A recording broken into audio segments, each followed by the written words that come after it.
सर्वांना स्वागत आहे तुमचं माझ्या चॅनलमध्ये। तर इथे आजचा एपिसोड खूपच छान होता, कॅप्टन्सी टास्क झाला।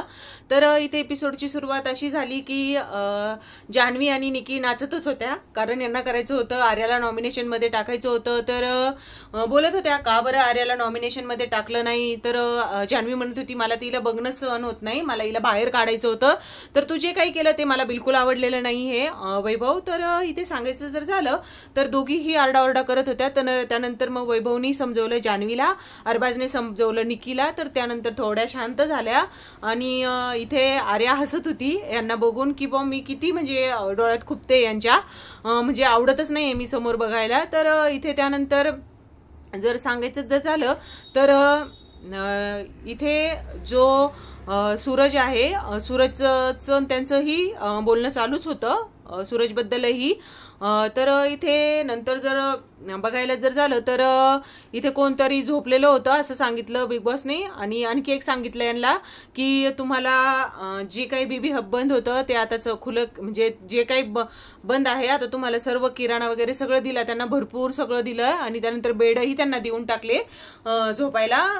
इथे जर सांगायचं झालं तर नंतर मग कॅप्टन्सी टास्क आला। कॅप्टन्सी टास्क मध्ये एक निळी बोट होती, एक लाल बोट होती। तर ए व्हर्सेस बी टीम अशी पाडलेली होती। तर यांच्या टीम मध्ये कोण कोण होतं? ए टीम मध्ये अरबाज, निखिल, निकी, जान्हवी, घनश्याम, सूरज आणि योगिता हे होते।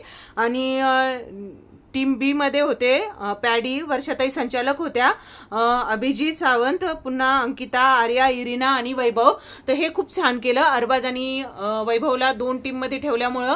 पण थोडासा वैभव खेळला बरं का तसा चांगला, सूरजही छान खेळला, पण इथे अरबाज सोबत तो थोडीशी डील करताना दिसला। तुझ्या पिशव्या, तुझं हे ते म्हणजे सांभाळून ठेव, हे मला नाही पटलं बोललेलं त्याचं, कारण स्पिरिटली असं खेळायला पाहिजे होतं। तर इथे सांगायचं जर झालं तर दोन्ही टीम खेळल्या तशा चांगल्या। तर इथे निकीने चोराचोरी सुरुवात केली, म्हणजे सुरुवातीलाच पिशव्या चोरून ठेवल्या। तर बिग बॉसनीही हस्तक्षेप केला आणि सांगितलं की जेव्हा ती चिठ्ठी वाचली जाती तर कार्य सुरू होते। तर इथे निकीला पूर्ण अनुभव आहे बिग बॉस 14चा, तर तिने चोरल्या। तर इथे मग आर्या गेली, आर्यानी पकडून आणल्या त्या, म्हणजे घेऊन आली आर्या तिथं जाऊन। तर त्यानंतर बिग बॉसने हस्तक्षेप करून यांना वाटून दिल्या पिशव्या। तर त्यानंतर कार्य सुरू झाले। तर ते जे काही मोती होते, म्हणजे बोटीच मोती होते, ते मोती आणायचे आणि तिथं बोटीमध्ये ठेवायचे।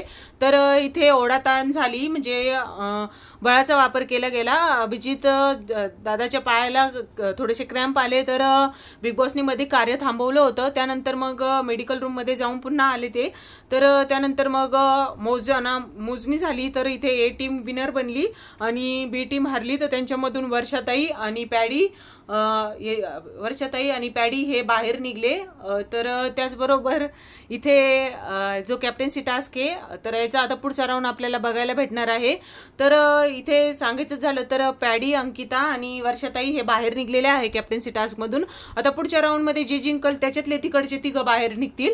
तर असे दोन दावेदार भेटतील एखाद्या वेळेस आणि त्यानंतर मग कॅप्टन्सी टास्क होईल, किंवा यातच शेवट जे राहतील असा एखादा व्यक्ती कॅप्टन होऊ शकतो। तर इथे कॅप्टन्सी टास्क मध्ये ज्या टीम वाटून दिलेल्या होत्या त्या खूपच छान होत्या। वैभव व्हर्सेस अरबाज आपल्याला बघायला भेटलं, पुन्हा निखिलचा ही गेम आपल्याला दिसला, योगिताही आज खेळताना दिसली आणि निकीची चोराचोरी चालूच आहे। पुन्हा मोजतानीही वर्षाताई मोजत होत्या तेव्हाही आर्याला काही ना काही बोलतच होती। आणि या जान्हवीला तर काय अधिकार दिलेला आहे काय माहिती, ते आर्याला काहीचे काही बोलती, काही म्हणजे जे तोंडात येईल ते बोलत राहती ही निकी। तर ओव्हरऑल आजचा एपिसोड छानच होता। आता उद्या बघायला भेटेल नक्की कॅप्टन कोण होणार आहे, उद्याही आपल्याला भरपूर राडे बघायला भेटणार आहे। तर इथे सांगायचं झालं तर घनश्यामचं काही एवढा दिसलेला नाही आज। पुन्हा डीपी दादा जे आहेत त्यांनीही खूप प्रयत्न केला निकीला म्हणजे पकडण्याचा, हे करण्याचा, म्हणजे दिसले खेळताना। आज खेळताना दिसलेले कोण कोण होते? आज सूरज दिसला, निखिल पण दिसला, पुन्हा घनश्याम जे आहेत, घनश्याम जो आहे तो पण दिसला थोडा, आणि वैभवचाही चांगला गेम दिसला। जर अरबाज आणि वैभव दोघ जण जर असले, असेच दोघ जण पार्टिसिपेट जर केलं तर छानच गेम आपल्याला बघायला भेटणार आहे। तर असेच व्हिडिओ बघण्यासाठी चॅनलला सबस्क्राईब करा, व्हिडिओ लाईक करून ठेवा।